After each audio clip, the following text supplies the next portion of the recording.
Hello guys, welcome back to my YouTube channel Shiksha Adhyayan पे आपका स्वागत है। और आप सभी को पता है कि आज का हमारा फर्स्ट टॉपिक रहने वाला है हिंदी में वर्णमाला। बहुत ही इम्पोर्टेंट टॉपिक है।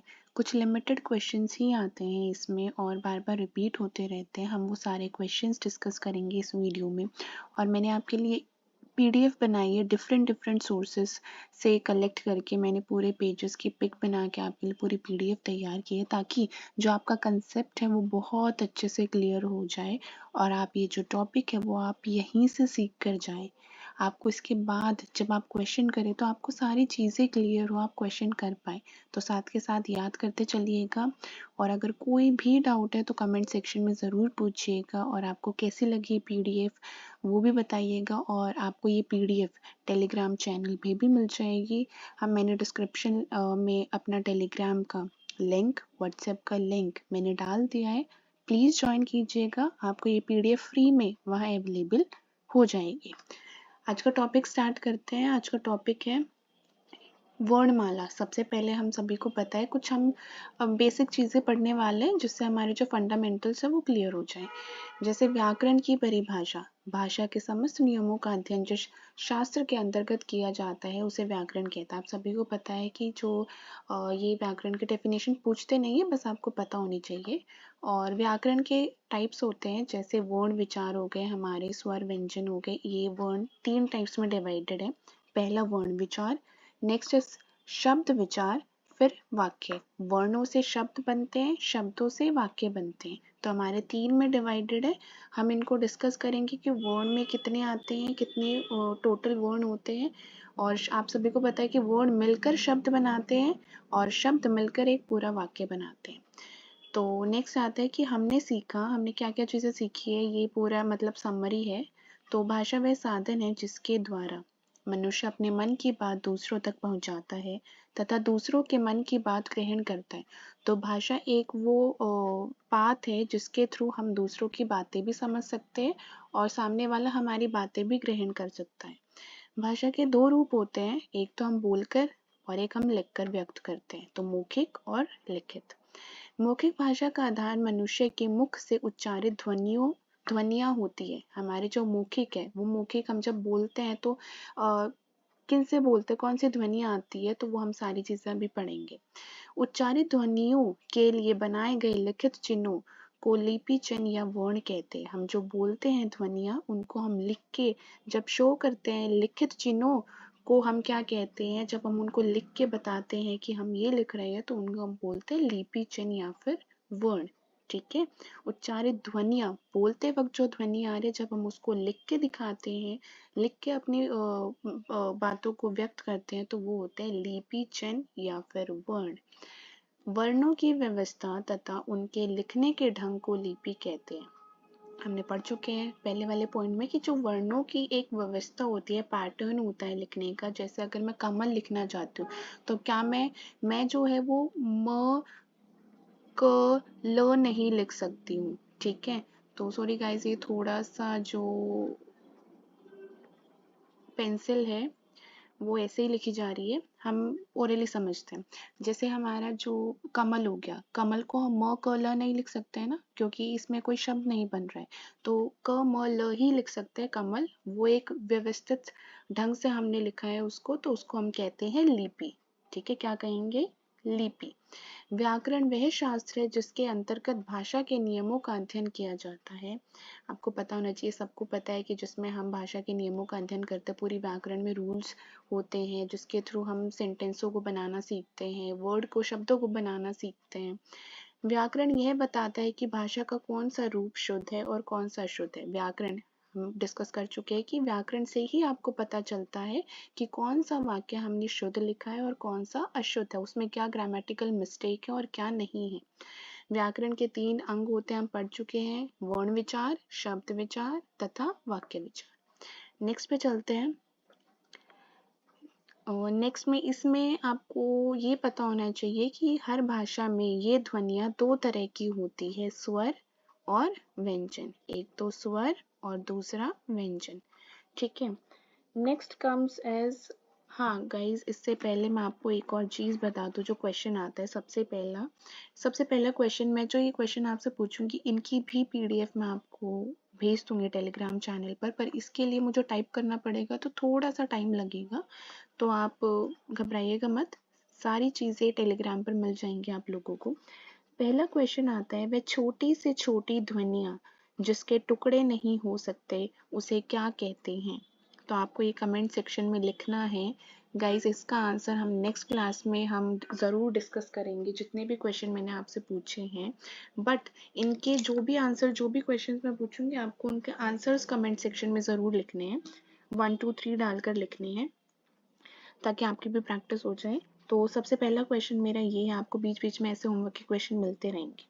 फर्स्ट क्वेश्चन इज, वह छोटी से छोटी ध्वनि जिसके टुकड़े नहीं हो सकते उसे क्या कहते हैं? वो इसका आंसर आप लोग बताएंगे। नेक्स्ट आता है कि सेकंड क्वेश्चन, उच्चारण के आधार पर वर्ण के भेद बताओ। अभी अभी हमने पढ़ा ना, उच्चारण के आधार पर हमारे दो तरह के भेद होते हैं, एक स्वर और एक व्यंजन। हमारे सेकंड क्वेश्चन में हमने क्लास में डिस्कस कर ले, लेकिन फर्स्ट क्वेश्चन का आंसर आप जरूर कमेंट सेक्शन में बताएंगे। नेक्स्ट पढ़ते हैं हम स्वर। स्वर वे ध्वनियाँ जिनके उच्चारण में वायु बिना किसी रुकावट के मुख से बाहर निकल जाती हैं। स्वरों के उदाहरण हैं।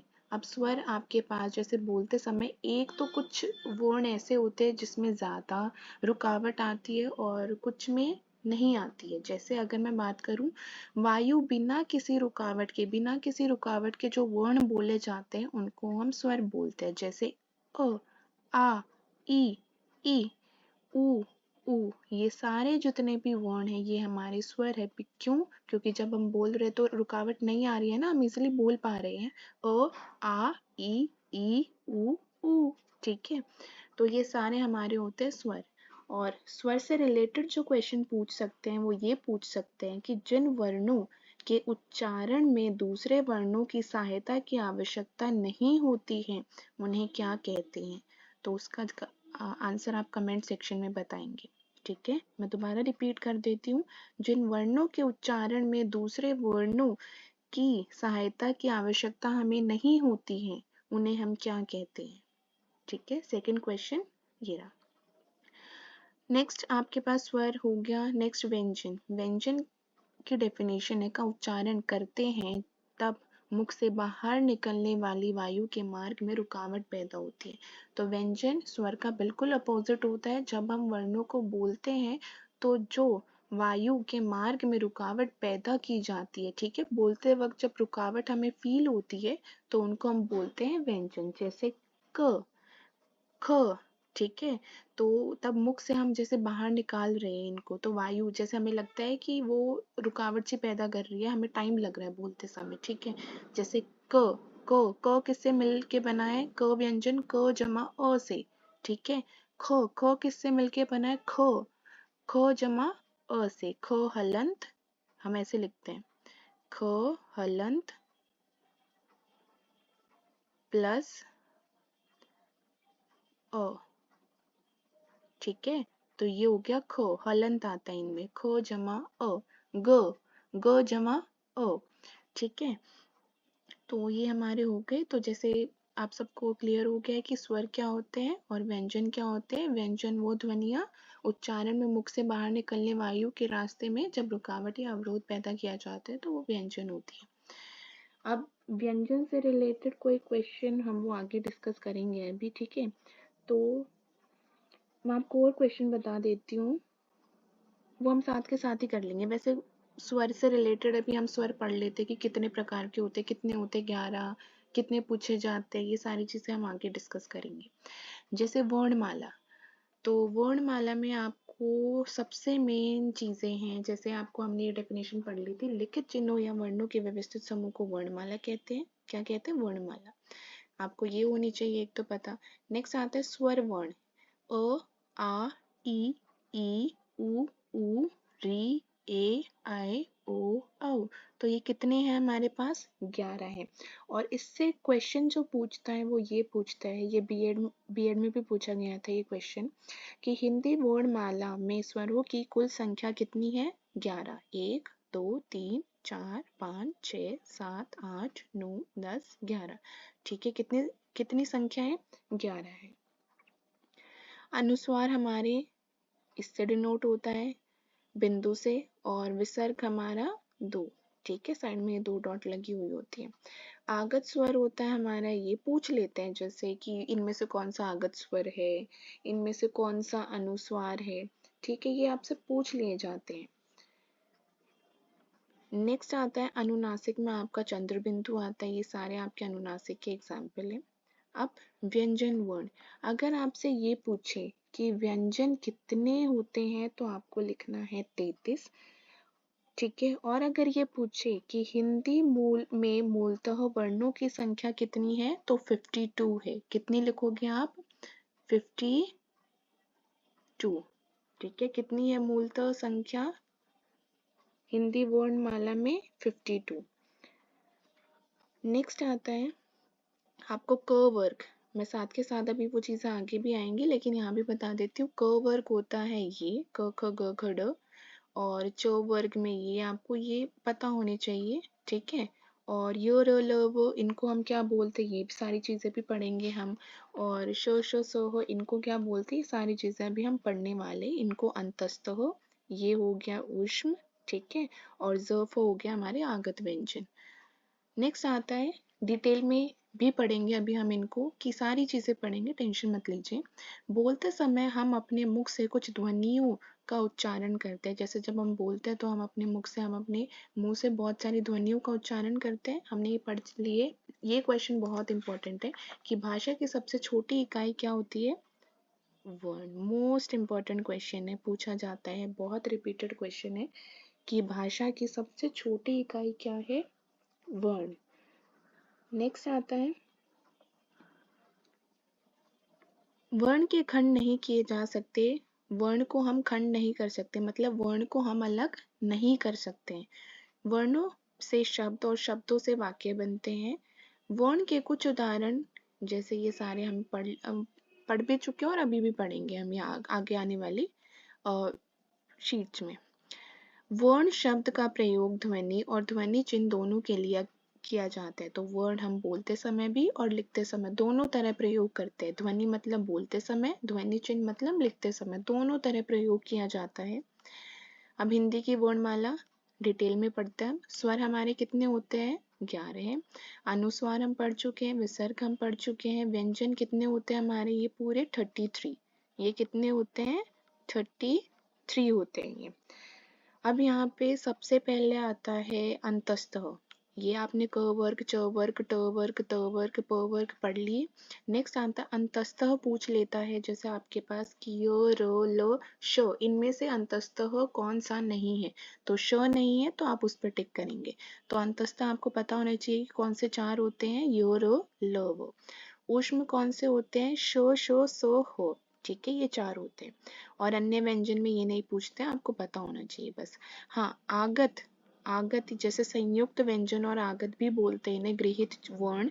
जैसे जो अक्ष है, कक्षा, जैसे कक्षा में अक्ष यही यूज होता है ना, तो ये किससे मिलके बना है? क व्यंजन जमा श, क और श से मिलके बना है। जब आप बोलोगे आपको पता लग जाएगा कि यही 2 वर्णों से मिलके बना है अक्ष। क श। त्र, त और र, त्र। आप बोलो त र, त्र। ज्ञ, ज और ण्य। श्र, श और र।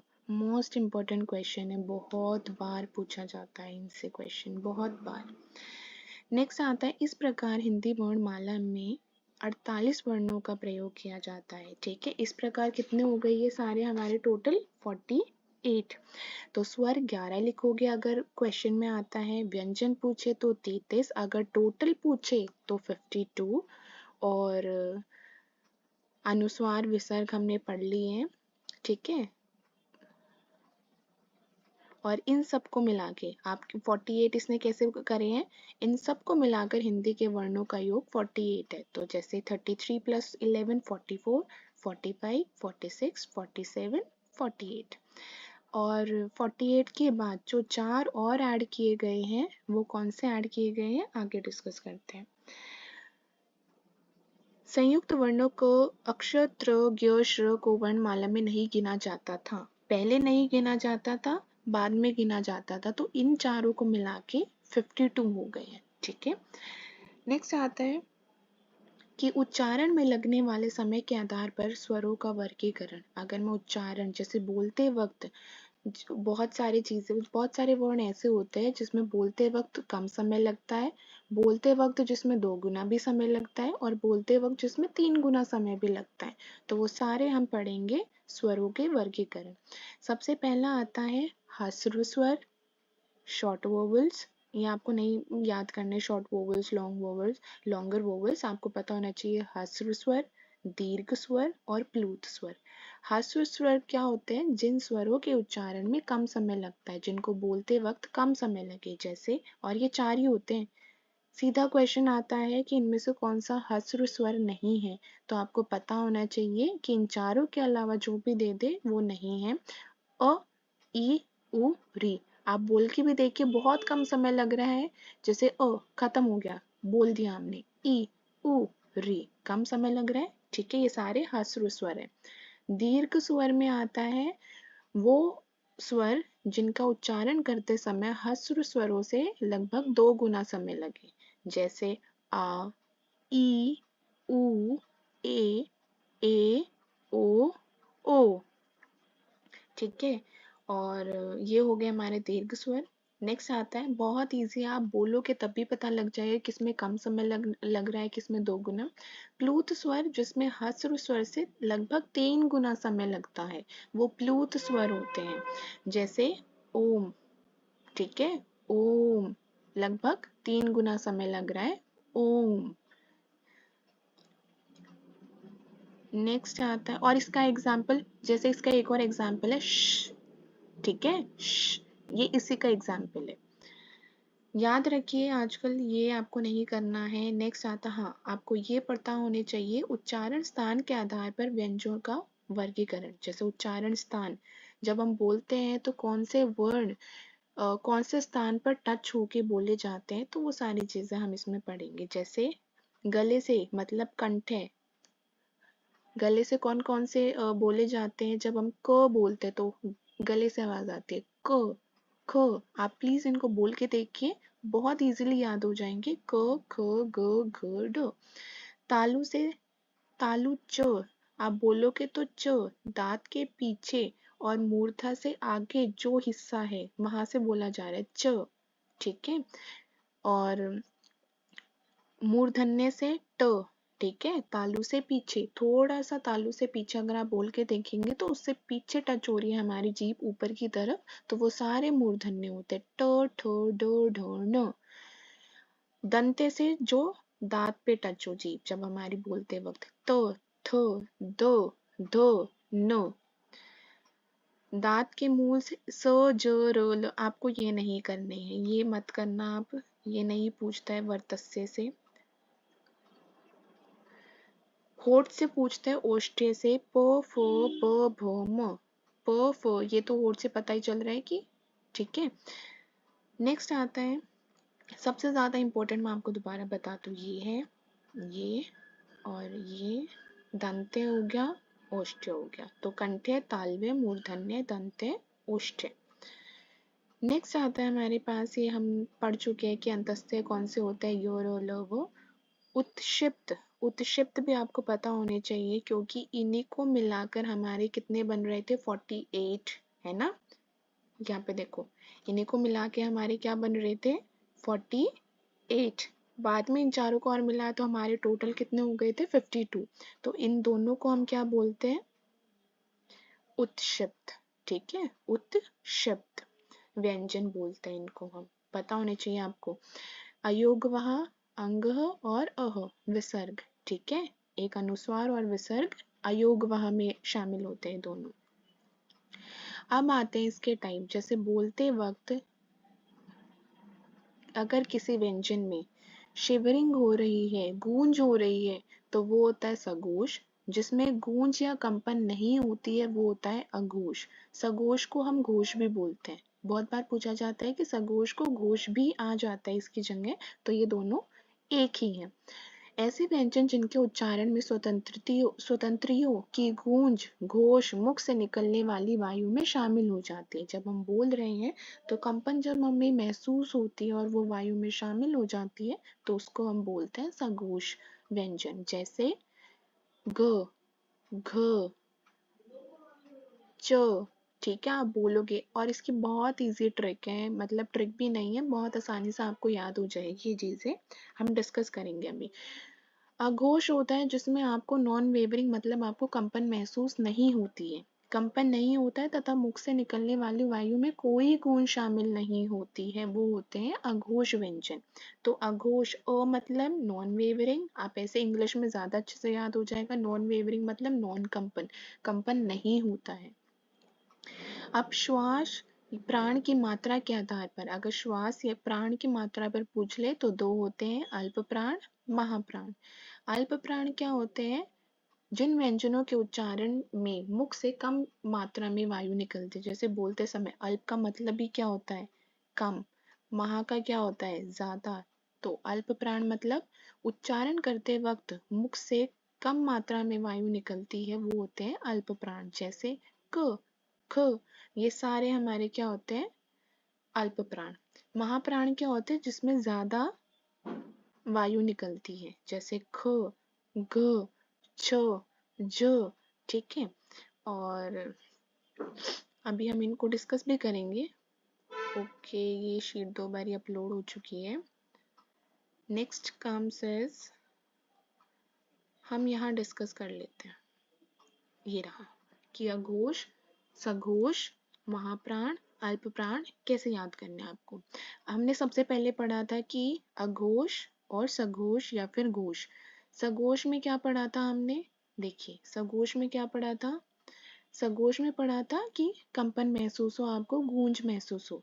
तो सघोष के लिए आपको कौन से याद करने हैं? आपको याद करने सघोष के लिए ये ग, ग, ड, च, छ, ये लास्ट की जो 3 लाइनें हैं आपको, ये first, second, third, fourth, fifth है लाइनें, ठीक है। तो आपको थर्ड, फोर्थ, फिफ्थ, थर्ड ये पूरी लाइन, फोर्थ और फिफ्थ, थर्ड, फोर्थ, फिफ्थ को मिला के ये किस में आएंगे? सारे के सारे सघोष या फिर घोष व्यंजन में।